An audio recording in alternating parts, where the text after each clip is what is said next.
Mulla on Bemmin uudet kummit. Mulla on Bemmin uudet kummit. Mulla on Bemmin uudet kummit.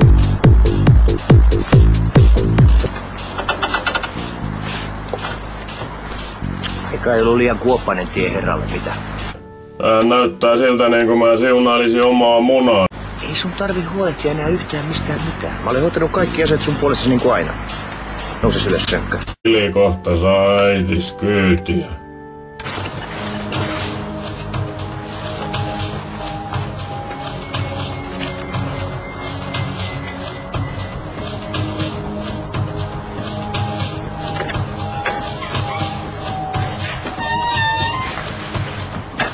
Niin? Tuli mieleen, että mitä jos joku irvileuka kaataa tän kopin. No sitten kannattaa pitää turpa kiinni, Sönkkä.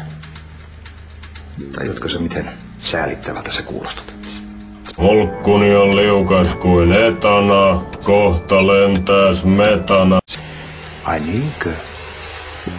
Mä kun kuvittelin, että susta olisi oikein kivakin tavata omaa rakasta Volkkuni pitkästä aikaa. että kokkuluuruun kohta lentää majoneesi. Housut ja kengät pois.